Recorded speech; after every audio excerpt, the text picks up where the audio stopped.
اس نے آسمان سے پانی اتارا اور پھر اس سے یہ سارے آگے جو پروسیس ہے، اس کا تعلق اس آیت کے ساتھ ہے جو پہلے یعنی کل کے درس میں آ چکی ہے، اور وہ آیت یہ تھی کہ وما قدر اللہ حق قدرہ، کہ انہوں نے اللہ تعالیٰ کی قدر نہیں کی۔ یہ اللہ تعالیٰ یہ بتا رہا ہے کہ یہ ہے خدا، اور اگر تم ان آیات پر، ان نشانیوں پر غور کرو گے تو پھر تم اللہ تعالیٰ کی صحیح طریقے سے قدر کر سکتے ہو۔ اور پھر ہمیں خالق کا مضمون جو ہے ملتا ہے، یعنی پانی، آسمان سے پانی نکالنا بھی خالق کا ہی مضمون ہے، پھر بیج سے روئیدگی نکالنا بھی خالق کا ہی مضمون ہے۔ تو ایک مضمون ہے جو کنٹینیو کر رہا ہے یہاں پہ۔ پھر ایسے کون سے پھل ہوتے ہیں جو مشتبہ ہے اور متشابہ ہے؟ اب مشتبہ اور متشابہ کا جو یہ لفظ آیا ہے یہاں پر، یہ کیا وجہ ہے، یہ کیوں آیا ہے؟ بعض پھل جو ہے وہ مشتبہ ہوتے ہیں۔ جو لوگ سرگودہ ملتان سے تعلق رکھتے ہیں انہیں یہ بڑی اچھی طریقے سے معلوم ہوگا۔ مثلا جو یہ سنترا، موسمی، یہ سٹرس فروٹ جو ہوتا ہے، سنترا، موسمی، یا جیسے ہم میٹھے کہتے ہیں وہ، اور کینو، یہ سارے آپس میں ایک دوسرے سے ملتے جلتے ہیں۔ تو اس طرح کے پھل جو ہے یہ مشتبہ ہو جاتے ہیں، اور آپ ان کو پہچان نہیں سکتے۔ آگے بھی یہ مضمون آئے گا، ہم ان کو پہچان نہیں سکتے جب یہ نکل رہے ہوتے ہیں، اس وقت نہیں ان کو پہچانا جاتا۔ جب یہ پک جاتے ہیں تو اس وقت پتہ لگتا ہے کہ اچھا ہاں یہ میٹھا ہے، اس میں کھٹاس ہے، اور یہ چیزیں، یہ چیزیں، یعنی ایک عام انسان کے لیے ظاہر ہے جس نے کاشتکاری کی اس کو تو معلوم ہوتا ہے، لیکن ایک عام انسان کے لیے ان کو پہچاننا مشکل ہوتا ہے۔ تو مشتبہ اور غیر متشابہ، ایسے جو آپس میں نہیں ملتے، مثلا کیلے اور سٹرس فروٹ کا آپس میں کوئی جوڑ نہیں ہے، کوئی اس چیز کے، ان دونوں فروٹس کے اندر مشتبہ چیز نہیں۔ تو دونوں قسم کے فروٹس یا دونوں قسم کے جو پھل ہیں وہ خدا تعالیٰ نے پیدا کیے ہیں۔ انظروا الی ثمرہ اذا اثمر وینعم، اس کے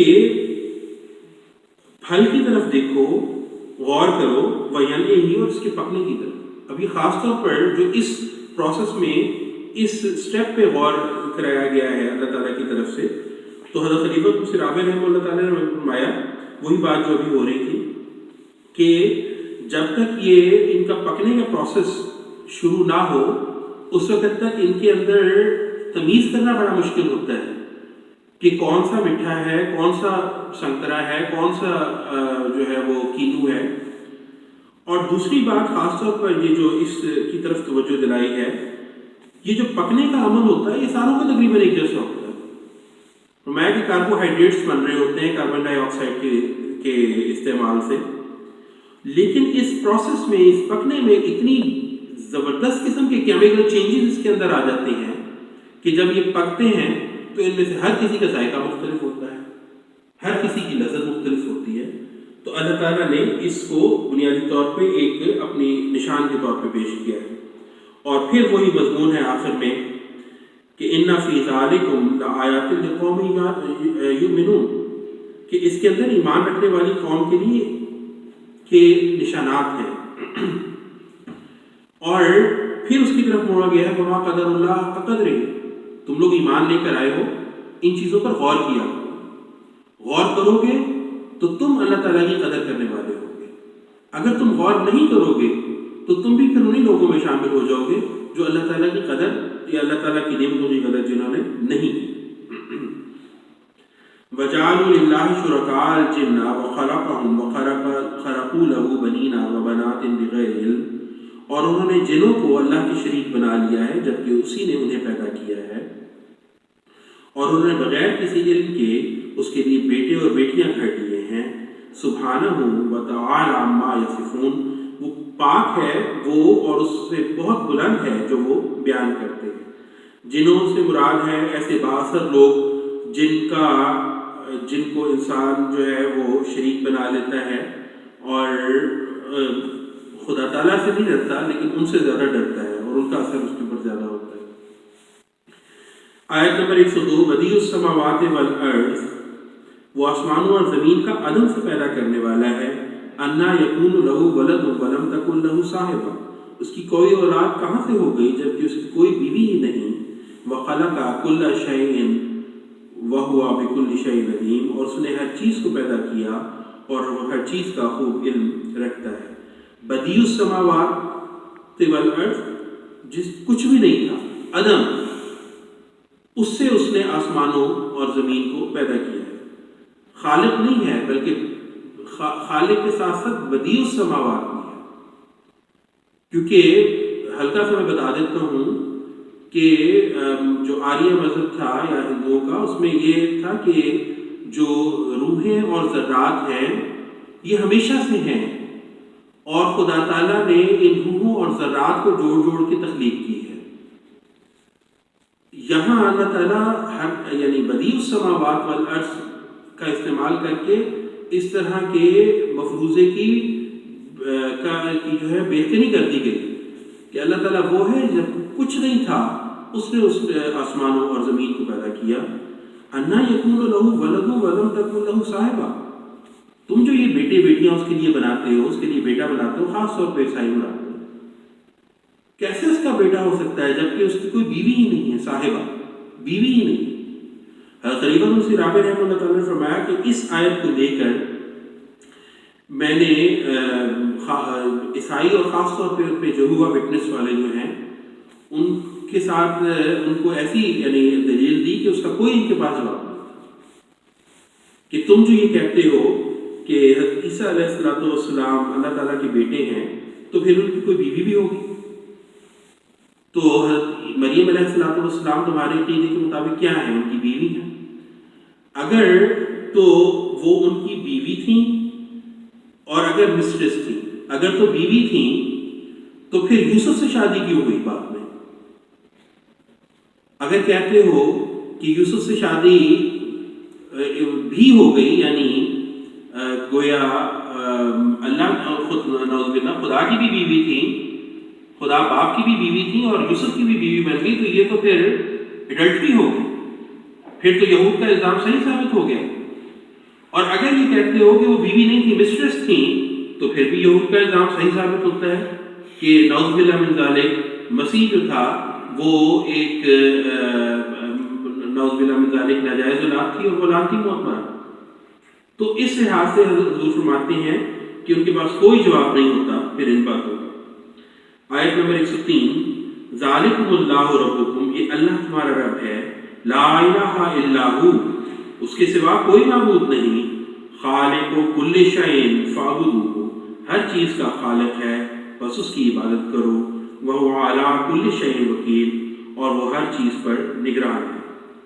فاعبدوہ پہلے بھی بات ہو چکی ہے کہ حضرت عیسیٰ فاعبدوہ بھی حضرت عیسیٰ علیہ السلام کی جو خدائی ہے اس کے خلاف دلیل ہے، کیونکہ حضرت عیسیٰ علیہ السلام نے بائبل میں اناجیل میں کہیں بھی اپنی عبادت کے لیے نہیں کہا، اور خدا وہ ہے جس کی عبادت کی جاتی ہے۔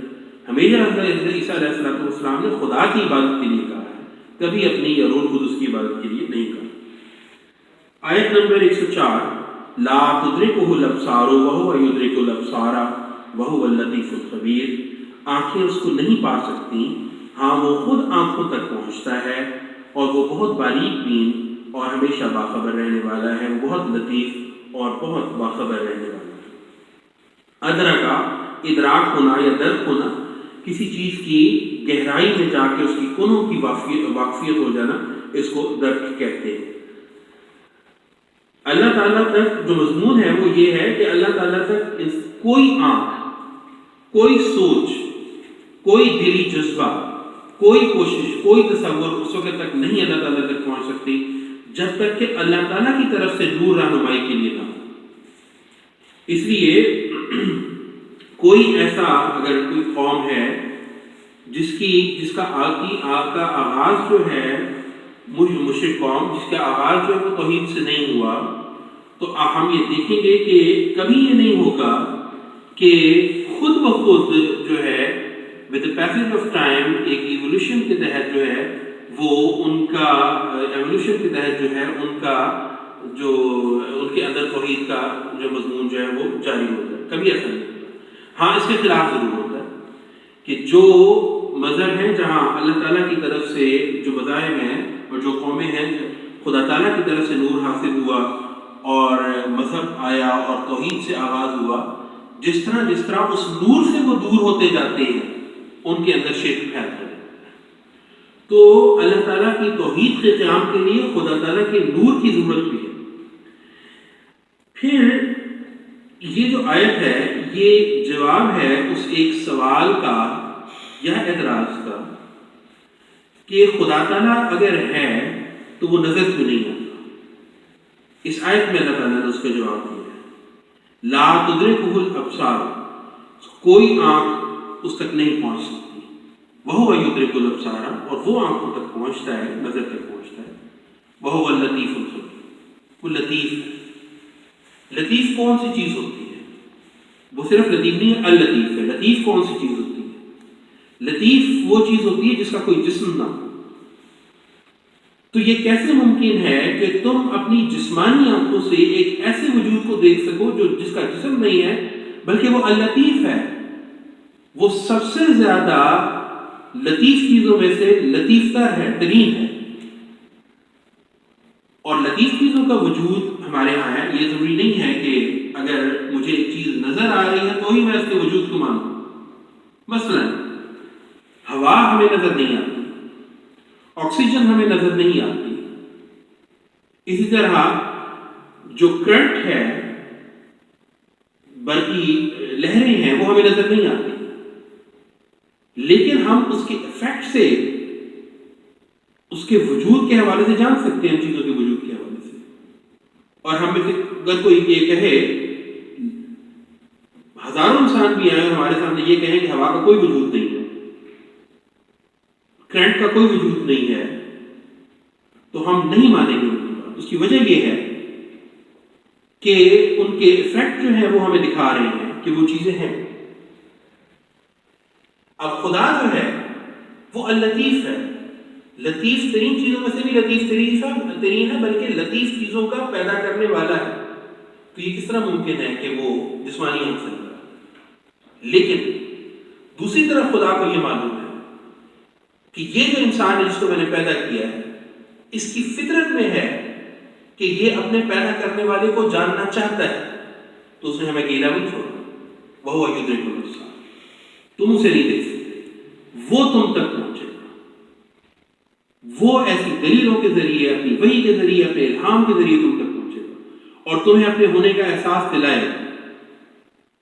اور لطیف اور خبیر کا آپس میں بیٹھ گہرا تعلق ہے، کیونکہ جو لطیف ہو وہ زیادہ خبر رکھنے والا ہوتا ہے۔ مثلا حضرت سید سرامی رحمہ اللہ نے مثال دی ایکس رے۔ ایکس رے ایک لطیف چیز ہے، لیکن آپ کے جسم کے اندر جا کے آپ کے اندر تک کی چیزوں کو باہر نکال کے لے آتی ہے۔ تو وہ خدا اللطیف ہے، اس لیے الخبیر بھی ہے، وہ اندر اور باہر سب چیزوں کو جاننے والا ہے۔ تو ایک بہت بڑی دلیل ہے خدا تعالیٰ کی ہستی، اور اس کے اس حوالے سے جواب ہے کہ خدا تعالیٰ نظری حضرت خلیفۃ المسیح ثانی رضی اللہ تعالیٰ عنہ، ہماری لٹریچر میں مختلف جگہ، لیکن جو مجھے یاد آتا ہے حضرت خلیفۃ المسیح ثانی رضی اللہ تعالیٰ عنہ نے احمدیت یعنی حقیقی اسلام، جس کا انگلش بھی ترجمہ بھی ہے احمدیت آف ٹرو اسلام، اس میں اس آیت کے حوالے سے اس نقطے کی بات کی ہے، اس بحث کو اٹھایا ہے۔ آیت نمبر 105 قد جاء